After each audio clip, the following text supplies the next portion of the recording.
తెలంగాణ రాజకీయాల్లో ఆసక్తికర పరిణామం చోటు చేసుకుంది. ఒకే విమానంలో మంత్రి పొంగులెట్టి, తాండూరు బీఆర్ఎస్ మాజీ ఎమ్మెల్యే పైలట్ రోహిత్ రెడ్డి ప్రయాణించారు. అంతేకాదు పక్కపక్క సీట్లలోనే పొంగులెట్టి రోహిత్ రెడ్డి కూర్చున్నారు. వారు హైదరాబాద్ నుంచి ఇండిగో విమానంలో కొచ్చిన్ వెళ్లారు. మంత్రి పొంగులెట్టి వెంట ఖమ్మం జిల్లా ఎమ్మెల్యే, మాజీ ఎమ్మెల్యేలు ఉన్నారు.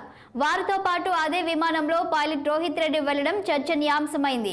అయితే నేతలు ప్రయాణించిన విమానం సాంకేతిక లోపం కారణంగా ఆలస్యంగా బయలుదేరింది.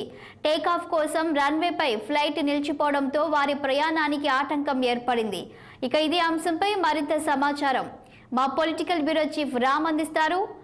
రామ్, చెప్పండి. ఇక ఒకే విమానంలో మంత్రి పొంగులెట్టి అలాగే బీఆర్ఎస్ మాజీ MLA pilot Rohit Reddy journey చేసినట్టు తెలుస్తుంది. కారణం ఏంటి? Good evening Shalini. ఏదైతే ఈరోజు ఉదయం శంషాబాద్ ఎయిర్పోర్ట్లో ఒక ఆసక్తికర పరిణామం నెలకొందని చెప్పనుకోవాలి.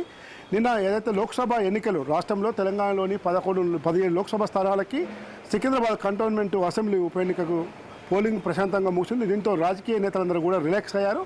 ఈ రిలాక్స్ అయ్యే నేపథ్యంలో కొంతమంది నేతలు టూర్లకు ప్లాన్ చేసుకోవడం జరిగింది. అందులో ముఖ్యంగా ఖమ్మం జిల్లా చెందిన ఉమ్మడి ఖమ్మం జిల్లా కొత్తగూడెం ఎమ్మెల్యే, రాష్ట్ర మంత్రి పొంగులేటి శ్రీనివాసరెడ్డి శబరి వెళ్లేందుకు ఈరోజు ఉదయం హైదరాబాద్ శంషాబాద్ ఎయిర్పోర్ట్ నుంచి కొచ్చి వెళ్లేందుకు ఇండిగో విమానంలో ప్రయాణించేందుకు సిద్ధమయ్యారు. ఈ సందర్భంగా ఖమ్మం జిల్లాకు చెందిన ఆయనతో పాటు భద్రాచలం ఎమ్మెల్యే తెల్ల వెంకట్రావు, అదేవిధంగా జారే ఆదినారాయణ, అదేవిధంగా మాజీ ఎమ్మెల్యే పాయ వెంకటేశ్వర్లు కూడా ఖమ్మం జిల్లాకు చెందిన వాళ్ళు ఉన్నారు.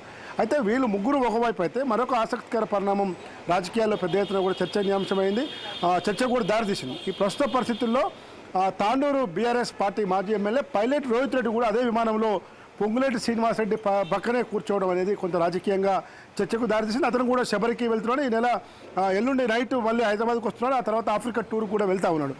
కాకుండా ప్రస్తుతం బీఆర్ఎస్ పార్టీ ఎమ్మెల్యేలు కానీ, మాజీ ఎమ్మెల్యేలు కానీ, ఇతర నేతలు ఎవరు కూడా కాంగ్రెస్ నాయకులతో ఎవరు కనీసం ఫోన్లో మాట్లాడినా, మర్యాదపూర్వకంగా కలిసినా కూడా రాజకీయాల్లో మాత్రం పెద్ద వార్తగా అయింది.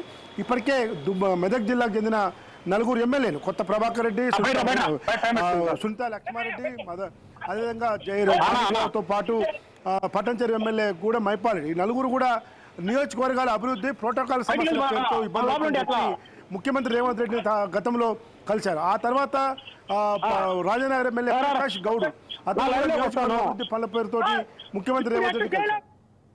ఏకంగా దానం నాగేందర్, తెల్లం వెంకట్రావు, కడియం చేరులు ఏకంగా పార్టీలో చేరటం వంటి పరిణామాలు మనం చూస్తా ఉన్నాం.